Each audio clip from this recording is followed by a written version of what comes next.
오늘 구약의 말씀은 이스라엘 백성들이 햇곡식 예물을 드릴 때마다 읊조렸었던 구절입니다. 이스라엘이 보리추수를 시작할 때 하나님 앞에서 햇곡식으로 예배를 드리면서 외우던 신앙의 고백이었습니다. 이 신앙 고백은 이스라엘 사람들로 하여금 자신들이 누구인지를 끊임없이 되새기게 해주는 이야기입니다. 그들은 자신들이 떠돌이 나그네 출신이었고 이집트에서 강제 노역에 시달리던 노예의 무리였다고 말합니다. 자신들의 조상이 참 볼품없고 내세울 것 없는 떠돌이였고 이집트의 노예였다, 이렇게 고백을 하죠. 하지만 그것이 전부는 아닙니다. 이 신앙 고백 속에서 정말 중요한 것은 그렇게 볼품없던 이스라엘에게 하나님께서 어떠한 일을 행하셨는가 하는 것이 가장 중요한 내용입니다. 이스라엘 백성들이 이집트의 강제 노역 속에서 울부짖을 때 그 부르짖는 소리를 하나님께서 들으셨다, 이렇게 말합니다. 그리고는 그 이집트의 억압을 떨쳐내시고 이집트의 소나기로부터 이스라엘 백성들을 빼내셨다고 말합니다. 그 주님께서는 그들을 가나안 땅까지 인도하시고 젖과 꿀이 흐르는 그 땅을 자신들에게, 이 이스라엘 백성들에게 주셨다고 말하고 있습니다. 그 별 볼 일 없고 하찮은 노예들의 울부짖음을 들어주시고 그들을 그 압제에서 구원하신 하나님, 그들을 가나안까지 인도하셔서 부쳐먹고 살 땅을 주신 하나님, 자신들은 바로 그런 하나님의 은총을 입은 사람들, 하나님의 백성들임을 말하는 것이 이 신앙 고백의 핵심입니다.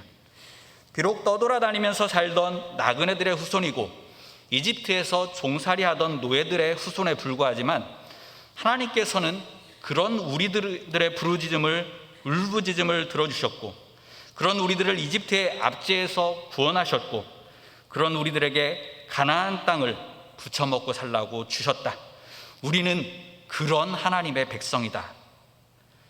이스라엘은 이 한 가지를 그들의 가슴 속에 새기고 되새기고 그리고 또 아로새기면서 살았던 사람들입니다. 이 신앙 고백은 이스라엘 백성들의 삶에 아주 중요한 변화가 생기는 일과 밀접한 연관을 가지고 있는 신앙 고백입니다. 이스라엘이 처음으로 초실절을 지킨 이야기는 여호수아기 5장 11절과 12절에 나오는데 이스라엘이 여호수아의 지휘 아래 요단강을 건너 가나안 땅에 들어선 직후였습니다. 그 이전 이집트를 떠나 40년 동안 광야에서 떠돌던 그 광야 생활을 이제 막 끝내는 순간입니다. 그들은 요단강을 건너서 가나안 땅에 진입한 후에 할례를 행하고 유월절을 지킨 다음에 그 땅에서 거둬들인 곡식을 음식으로 먹습니다. 이때를 기점으로 해서 이스라엘은 광야 생활에서 먹던 만나라고 하는 음식을 더 이상 먹지 않고 그때부터는 가나안 땅에서 거둔 곡식을 식량으로 삼기 시작합니다. 이것이 이스라엘의 첫 번째 초실절이었고 이 초실절이 이어지면서 우리가 구약 본문에서 읽은 그 신앙 고백을 초실절 때마다 햇곡식 예물을 드리면서 읊었었던 것입니다. 이것은 이스라엘의 광야 역사에서 대단히 중요한 전환이 되는 순간이었습니다. 40년간의 광야 유랑을 끝내고 이제 가나안 땅에서의 삶이 막 시작되었음을 말해주는 상징적인 사건이었고요. 문화적으로는 유목 중심의 삶에서 정착 농경 중심의 삶으로 넘어가는 분기점이 되는 순간입니다. 땅이 없는 삶에서 땅을 가진 삶으로 바뀌는 것이었고 광야의 유랑에서 정착 생활로 그리고 유목 중심의 삶에서 농경 중심의 삶으로 넘어가는 변화입니다. 이 변화는 어찌 보면 충격적이라고 말할 수 있을 정도로 의식주 생활로부터 시작하여 삶의 구석구석이 한 올 한 올 모두가 다 달라질 수밖에 없는 대전환에 해당되는 사건입니다. 그리고 그 대전환과 연관된 상징적 절기가 바로 초실절인 것이죠. 초실절이라는 절기는 그 엄청난 삶의 격변 속에서 이스라엘이 여전히 하나의 공동체를 유지하고 변함없이 한 분 하나님을 예배하는 삶을 살자고 하는 아주 절박한 다짐이었던 것입니다. 이전까지는 유목을 하면서 목축에서 얻은 양과 염소와 소를 가지고 예배하는 그런 예배밖에 알지 못했었는데, 이제 농경이라고 하는 새로운 삶의 상황 속에서는 곡식을 가지고 하나님을 예배하면서 살아가는 새로운 신앙의 길이 그 안에 담겨 있었습니다. 그래서 하나님께서 이스라엘에게 베푸신 은혜 베푸신 이야기를 함께 간직하고 그 삶의 변화를 상징하는 절기인 초실절에 함께 모여서 그 이야기를 함께 읊조리면서 하나님을 기억하고 서로의 하나됨을 확인했었던 것입니다. 이후에도 이스라엘의 삶에는 여러 차례에 걸쳐서 아주 중대한 전환들이 있었습니다. 가나안에 정착한 후 이스라엘은 각 지파들의 느슨한 동맹체제로 살아가고 있었는데요, 그러다가 사울, 다윗, 솔로몬의 시대에 이르러서는 왕을 중심으로 하는 왕정국가 체제로 변모하게 됩니다. 이것도 이스라엘의 삶에 있어서는 굉장히 큰 변화였겠죠. 그러다 시간이 흐른 뒤에는 아시리아나 바벨론과 같이 아주 거대한 제국들이 이웃에서 등장하면서 이스라엘은 나라가 패망하고 그 백성들은 세계 곳곳에 흩어져서 살아가는 처지가 되기도 했습니다. 이런 일들은 이스라엘 민족이 하나님의 백성이라고 하는 그들의 정체성과 공동체성을 송두리째 잃어버리게 될 수도 있는 아주 어마어마한 신앙의 위기들이기도 했습니다. 그 커다란 신앙의 위기들을 넘어서서 새로운 시대 속에서도 이스라엘이 하나님의 백성 공동체로 살아남을 수 있도록 붙잡아 준 것이 바로 이 신앙 고백 이야기였습니다. 수많은 위기 속에서 그들은 이 신앙 고백 이야기를 되뇌이고 또 되뇌였습니다. 그런 되뇌임을 통해서 걷잡을 수 없이 몰아닥치는 새로운 시대의 상황, 새로운 위기 도전 속에서도 하나님의 백성으로 살아가기를 중단하지 않을 수 있었고, 새로운 시대 속에서 하나님의 백성으로 살아갈 새로운 삶의 길들을 찾아낼 수가 있었습니다. 이 신앙 고백 이야기는 이스라엘 백성들에게 그토록 중요한 역할을 해왔습니다. 그것은 이 이야기가 그들에게 우리가 누구인가 하는 것을 가르쳐주는 이야기였기 때문입니다. 그리고 그것은 이 이야기가 그들에게 인생의 의미를 말해주는 이야기였고, 우리가 살아가면서 경험하는 이 세계와 이 역사의 의미가 무엇인지를 가르쳐주는 이야기였기 때문입니다. 그래서 이 이야기는 그들이 전혀 낯선 새로운 삶의 상황에 처하게 되었을 때 우리가 어떻게 살아가야 하는가 하는 물음에 가장 근원적인 대답을 해주는 이야기였기 때문입니다. 우리는 누구인가? 우리가 살아가는 인생과 세계와 역사의 의미는 무엇인가? 그리고 우리는 어떻게 살아야 하는가?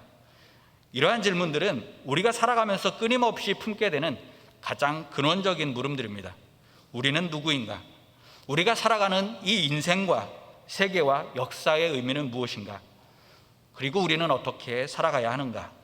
이 물음들은 우리의 자기 정체성, 인생관, 세계관, 역사관, 가치관 등 우리 삶에 있어서 뿌리에 해당되는 문제들을 생각하게 하는 질문들입니다. 그런데 사람들은 이러한 질문 앞에 섰을 때 이 물음에 대한 대답을 자신 안에 새겨져 있는 이야기들로부터 풀어내곤 합니다. 사람은 자기 안에 품고 있는 이야기들을 풀어내는 것으로 자신이 어떠한 사람인지를 설명을 하고, 자기가 어떠한 세계관과 어떠한 역사관을 가지고 살아가는지를 확인하고, 그래서 자기가 어떻게 살아야 되겠는지를 대답해 가면서 살아갑니다. 그리고 그 이야기를 들으면서 우리는 저 사람이 이러이러한 사람이구나 하는 것을 이해할 수 있게 되어 있습니다.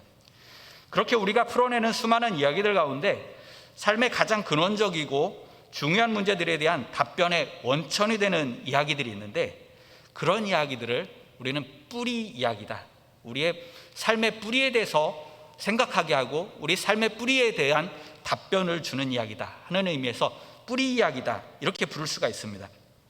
이스라엘이 초실절마다 읊조리던 신앙 고백 이야기가 바로 이스라엘의 뿌리 이야기였습니다.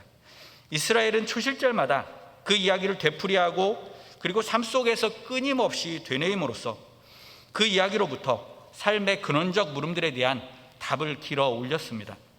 그 뿌리 이야기가 있었기에 그리고 그 뿌리 이야기를 끊임없이 풀어내고 또 다시 풀어내면서 살았기에, 그리고 그 뿌리 이야기의 의미를 묻고 되물으면서 살았기에 이스라엘은 자신들에게 닥쳐온 수많은 격변의 위기와 낯선 삶의 상황 속에서 다시금 하나님의 백성으로 살아갈 길을 새롭게 찾아내고 또 만들어낼 수가 있었던 것입니다. 그러므로 이 뿌리 이야기는 그들에게 생명을 주는 이야기였고 그들에게 생명 그 자체였다, 이렇게 말을 할 수도 있습니다. 한평생을 살아가다 보면 우리 안에는 수많은 이야기들이 담기게 됩니다.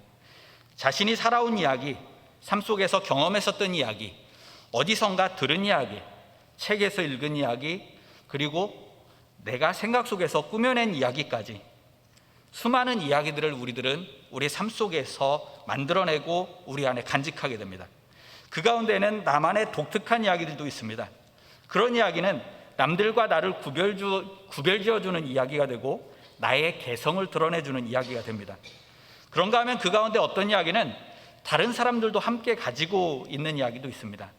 그런 이야기들은 서로를 연결시켜주는 이야기가 됩니다. 같은 이야기를 가지고 있는 사람들을 만나면 말이 잘 통하게 되고 마음도 잘 통합니다. 같은 이야기를 많이 가지고 있는 사람들끼리는 서로에게서 동질감이나 친밀감을 느끼고 그리고 편하게 잘 어우러집니다. 특히 뿌리 이야기에 해당되는 이야기들을 함께 간직하고 있는 사람들 사이에는 공동체적인 유대감이 형성되고 하나의 공동체를 이루면서 살아갈 수 있게 됩니다. 가족 공동체가 그런 경우에 해당이 되고 민족 공동체도 그런 경우에 해당이 됩니다. 공동체라고 하는 것은 뿌리 이야기에 해당하는 중요한 이야기들을 나 혼자만의 이야기가 아닌 우리 모두가 함께 가진 이야기, 우리 이야기로 함께 간직하고 살아가는 사람들로 이루어지게 되어 있습니다. 교회 역시 그러한 우리 이야기 때문에 형성된 공동체입니다. 교회라고 하는 신앙 공동체를 만들어낸 이야기, 교회를 다른 공동체들과 구별되게 만들어주는 이야기가 있죠. 그 이야기가 무엇이겠습니까? 바로 예수 이야기죠. 예수 이야기로부터 우리가 누구인지를 생각하면서 살아가는 사람들이 그리스도인들입니다. 예수 이야기로부터 우리가 살아가는 이 세계와 역사와 인생의 의미를 깨달으면서 살아가는 사람들이 그리스도인들입니다. 그리고 예수 이야기로부터 우리가 어떻게 살아야 하는지 그 삶의 길을 찾으면서 살아가는 사람들이 바로 그리스도인들입니다. 예수 이야기를 자신의 가장 중요한 뿌리 이야기로 간직하고 살아가는 사람들이 바로 그리스도인들이고, 그 예수 이야기를 다 함께 우리의 이야기로 간직하고 살아가는 사람들의 공동체가 교회입니다. 삶의 중요한 순간마다 그 무엇보다도 예수 이야기를 먼저 떠올리고 예수 이야기로부터 힘을 얻어서 그 삶을 살아내는 사람들, 그런 사람들이 바로 그리스도인들이고 교회입니다. 오늘 신약 본문인 누가복음은 바로 그 예수 이야기를 전해주는 책들 가운데 하나입니다. 오늘 본문 1절에서 누가는 이렇게 말합니다. 우리 가운데서 일어난 일들에 대하여 차례대로 이야기를 엮어내려고 손을 댄 사람이 많이 있었습니다. 자신이 복음서를 쓰기 이전에 이미 예수 이야기를 엮어낸 책들이 여러 있었다는 것입니다. 또 3절을 보면 자신도 그 예수 이야기를 써보려고 한다고 말합니다. 예수를 이야기한 책들이 이미 나와 있었지만 그 예수 이야기를 다시 한번 풀어내면서 새롭게 음미해 볼 필요가 있다 하는 이야기를 하고 있는 것입니다. 뿌리 이야기에 해당되는 이야기를 다시 풀어내야 할 필요가 생길 때는 보통 그 공동체가 어떤 어려움에 직면했거나 지금까지와는 다른 새로운 상황에 맞닥뜨리게 되었을 때입니다. 공동체가 마주친 어려움이나 새로운 상황 앞에서 우리가 누구인지를 다시 한번 확인하고 우리 앞에 나타난 새로운 상황의 의미가 무엇인지를 정리해보고 그렇게 해서 이 새로운 시대를 어떻게 살아갈 것인가, 그 길을 모색해보는 것입니다. 누가가 예수 이야기를 새롭게 정리하게 된 것도 바로 그런 때였습니다. 누가가 복음서를 기록한 때는 주후 80년입니다. 80년대입니다. 이때는 교회의 중심축이 유대인들로부터 이방인들에게로, 즉 유대인이 아닌 사람들에게로 넘어가던 때입니다. 처음 교회의 시작점이 되고 중심축이 되었었던 예루살렘 교회는 60년대에 이미 소멸해버리고 말았습니다. 그 이후 유대인들은 예수 믿는 사람들을 반민족주의자라고 몰아세우고 박해를 가해서 유대인 사회 안에 있었던 교회들은 점점 말라 죽어가고 있었습니다. 그런데 반대로 유대인이 아닌 사람들, 이방인들 중에서는 예수를 믿는 사람들이 점점 늘어가고 있었습니다. 그래서 유대인이 아닌 이방인들이 점점 교회의 다수를 이루게 되었고, 이방인들로 이루어진 교회가 훨씬 더 많아지게 되었습니다. 예루살렘이라고 하는 중심축이 없어진 시대, 교회가 유대인의 토양으로부터 이방인의 토양으로 그 자리를 옮겨가게 된 시대, 교회에 그렇게 새로운 시대가 시작된 것입니다. 그런 상황에서 이방인 출신 그리스도인들이 중심이 된 교회는 예수 이야기를 새롭게 풀어낼 필요가 생겼습니다. 지금까지의 예수 이야기는 유대인 출신들이 유대인들의 시각에서 풀어낸 것이었고, 이제는 유대인이 아닌 사람들의 눈으로 예수 이야기를 다시 한번 살펴보고 풀어낼 필요가 있었던 것입니다.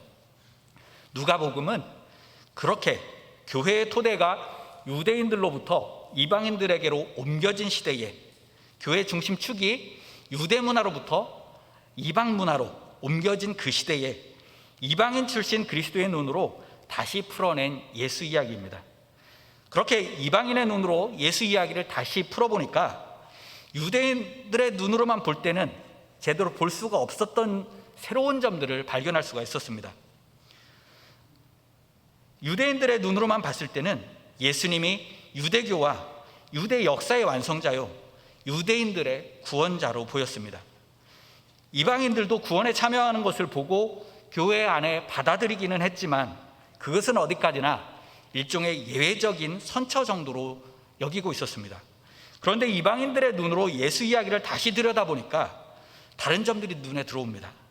그중 하나로 예수님의 선교는 여인들, 어린이들, 가난한 사람들, 장애를 가지고 있던 사람들, 억울하게 갇힌 사람들, 세리와 죄인과 창기라고 불리우던 아주 힘없고 연약한 이들을 찾아서 회복시키는 일에 집중되고 있었다 하는 것을 찾아낼 수 있었습니다. 그리고 그렇게 다양한 출신 배경을 가진 사람들이 서로를 용납하고 화해함으로써 평화를 맛보면서 살아가도록 하는 것이 바로 예수님께서 하신 일이었구나 하는 것을 알게 되었습니다. 이것은 그 당시 로마 황제가 모든 적대자들을 힘으로 제압하고 억누르면서 팍스 로마나 로마의 평화라는 이름으로 선전하고 자랑했던 그 평화와는 차원이 다른 참된 평화였습니다. 이렇게 약자들의 편에 서는 일이나 화해와 평화를 이루는 일, 이러한 것은 유대인이나 이방인의 구별이 있을 수 없는 보편적인 가치를 가진 일이지요. 예수님께서 말씀하신 하나님의 나라는 그렇게 유대인 여부와 상관없이 온 세상을 위한 구원이 되는 것이구나 하는 것을 분명하게 깨달을 수가 있었습니다. 그래서 누가복음서는 다른 그 어떤 복음서보다도 훨씬 더 분명하게 예수 그리스도는 온 인류의 구원자시다 하는 것을 고백하고 선언하는 복음서가 되었습니다.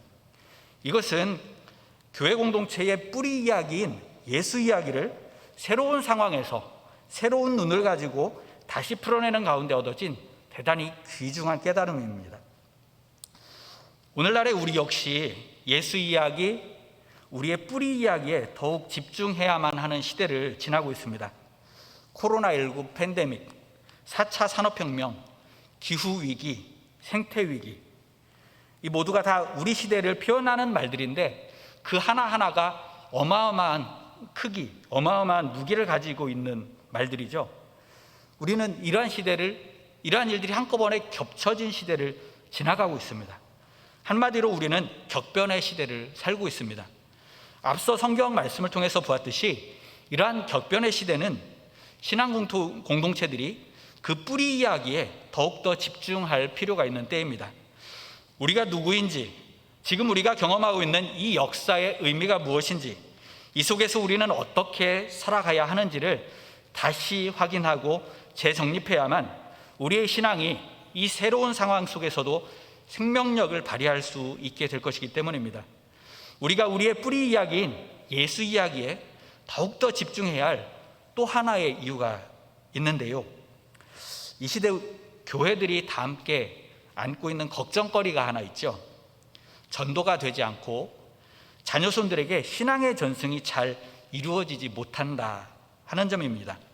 전도가 되지 않고 자녀손들에게 신앙의 전승이 잘 이루어지지 못한다라고 하는 것은 신앙의 대가 이어지지 못할 수도 있다 하는 말이니까 정말로 심각한 문제가 아닐 수 없습니다. 전도는 그렇다 손 치더라도 우린 교회 학교에서 영유아부, 유치부, 유년부, 소년부, 중고등부 그리고 청년부를 거치면서 그렇게 열심히 신앙을 가르치는데 도대체 왜 신앙의 전승이 잘 이루어지지 못하는 것일까요? 우리 교회학교를 담당하는 교역자들이나 선생님들이 실력이 모자라서 그럴까요? 그건 아닌 것 같죠? 보통은 유치부, 유년부 정도까지는 아이들이 교회 학교 활동을 아주 좋아하고 재밌어하고 열심히 참여합니다. 그런데 소년부, 중고등부로 넘어가면서 아이들은 교회 활동, 신앙 활동에 흥미를 점점 잃기 시작합니다. 아이들은 말하기를 교회는 재미가 없다 이렇게 말합니다. 그런데 교회는 재미가 없다 하고 말하는 아이들의 말을 잘 파헤쳐서 생각을 해보면 사실 그 말의 의미는 교회에서 배우는 것이 나에게 중요한 의미를 갖지 못한다 하는 말에 가깝습니다. 그것은 또한 어른들의 관점에서 지난날에 정리된 신앙의 내용들이 새로운 시대를 살고 있는 지금의 아이들에게는 생생한 의미를 주지 못한다는 말이기도 합니다. 우리는 누구인가? 우리가 살고 있는 이 삶의 의미는 무엇인가? 그리고 우리는 어떻게 살아야 하는가 하는 삶의 근원적인 문제에 대해서 의미 있는 대답이 되지 못하고 있다는 말입니다. 그렇다면 필요한 것은 무엇일까요? 어른들이 정리해서 가지고 있는 신앙의 내용을 넘어서 그 근원에 있는 뿌리 이야기, 예수 이야기로 다시 돌아가서 물어야 합니다. 우리는 누구인가? 우리가 살고 있는 이 삶의 의미는 무엇인가? 우리는 어떻게 살아야 하는가? 하는 이런 근원적인 물음을 다시 가슴에 품고 예수 이야기를 다시 풀어봐야 하는 것입니다. 그런데 여기에도 조금 어려운 문제가 남아 있습니다. 중고등부쯤 올라온 아이들과 예수 이야기를 다시 풀어내보려고 시도를 하다 보면 아이들 안에 이 예수 이야기가 뿌리 이야기로 잡혀 있지 않다 하는 것을 발견하게 됩니다. 간혹 그들 안에 예수 이야기가 아예 없다 하는 것을 발견할 때도 있습니다. 그들 안에 없는 이야기를 그들에게 들려주고 그 이야기의 의미를 설명하려고 하다 보니까 많이 어렵습니다. 아이들은 그 의미를 어렵사리 이해하더라도 자신들에게 별로 중요한 이야기가 아니다 보니까 크게 와닿지 않습니다. 그것이 그 아이들에게 나의 뿌리 이야기가 아니고 남 얘기 같이 여겨지기 때문입니다. 그러니까 재미가 없습니다. 문제의 근원은 그들 안에 그 이야기가 아예 없거나 혹은 그 이야기가 그들 안에 뿌리 이야기로 자리매김되어 있지 못하다 하는 것에 있습니다. 그래서 먼저 예수 이야기가 그들 안에 뿌리 이야기로 새겨지는 일이 선행되어야 할 필요가 있습니다.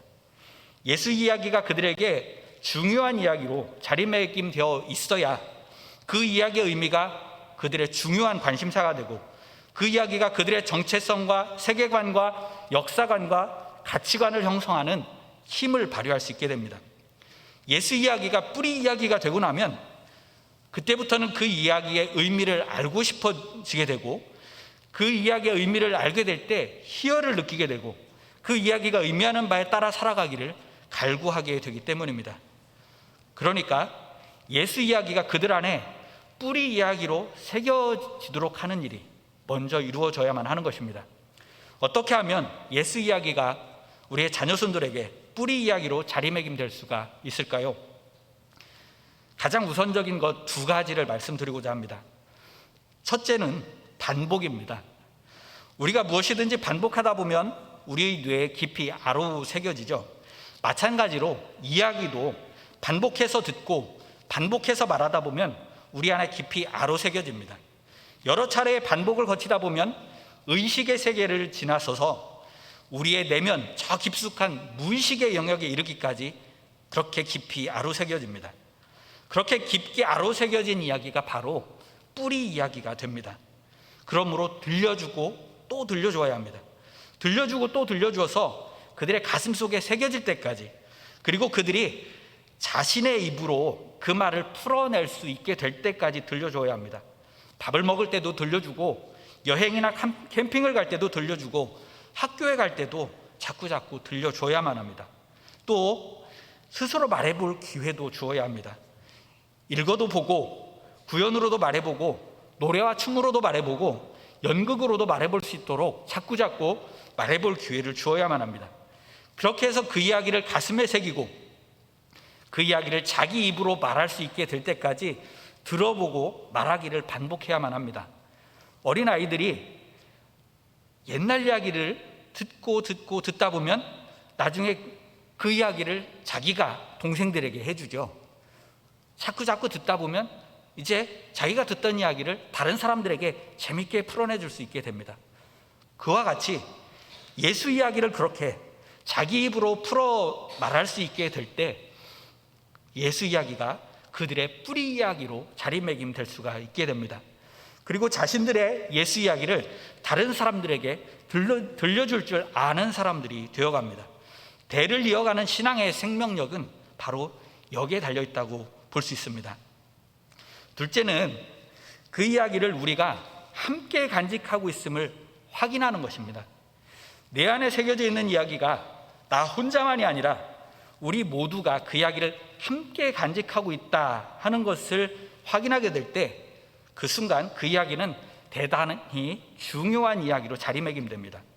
가정에서 부모님들과 자녀들이 예수 이야기를 주고받으면서 대화를 자꾸 이어나가다 보면 그 이야기는 가족들 간에 함께 간직된 우리들의 이야기가 되고, 이것은 우리 가족 모두가 함께 가지고 있는 이야기구나 하는 것이 자녀들에게 확인이 됩니다.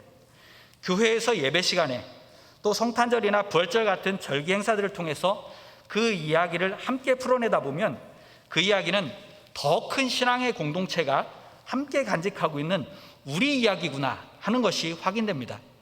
그런 일들을 거듭하면서 그 이야기가 우리 자녀들에게 뿌리 이야기로 새겨지게 되는 것입니다.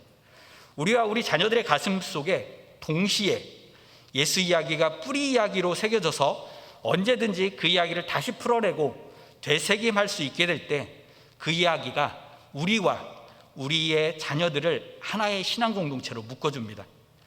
오늘 구약 본문이 전해주는 이스라엘의 뿌리 이야기를 다시 한번 생각해 보시기 바랍니다.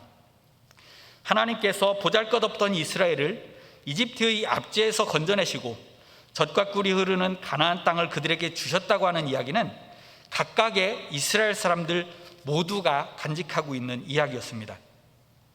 뿐만 아니라 그들은 함께 모여서 그들이 이 이야기를 함께 간직하고 있다 하는 것을 확인합니다. 그것을 확인하는 자리가 바로 초실절 축제였습니다.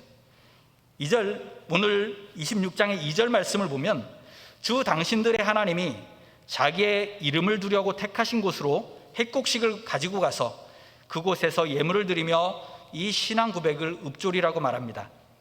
햇곡식 예물을 드리면서 예배하고 잔치를 벌이기 위해서 함께 모였을 때 그곳에 모여든 모든 사람들이 모두가 같은 이야기를 읊조리면서 신앙 고백을 하는 것입니다. 이 이야기를 가슴속에 간직한 사람들이 초실절 축제 때 성소에 함께 모여서 하나님께 함께 예배하면서 공동체의 하나됨을 이루었던 것입니다. 같은 이야기를 간직하고 살아가는 사람들이 함께 모여서 자신들이 같은 이야기를 간직하고 있음을 확인함으로써 하나의 단단한 공동체가 만들어집니다. 이스라엘을 하나의 공동체로 묶어준 것이 바로 이 신앙 고백 이야기이고 그들로 하여금 하나된 하나님의 백성 공동체로 살아가도록 붙잡아준 것이 바로 이 신앙 고백 이야기였습니다. 이와 같이 공동체적으로 함께 간직된 이야기, 우리 이야기는 그 공동체 안에 있는 사람들에게 더욱더 중요한 뿌리 이야기로 자리매김되면서 각 사람의 삶에 더욱 중요한 영향을 끼치게 됩니다. 그러므로 무엇보다도 중요한 것이 예수 이야기를 말하고 또 말하고 또 말하는 것입니다. 가정에서, 교회에서, 그 어느 곳에서든지 서로에게 예수를 더 많이 말해 보아야 합니다. 그렇게 해서 우리 자녀손들에게 거듭거듭 들려주고 또 그들이 말하는 예수 이야기를 듣기도 해야 합니다.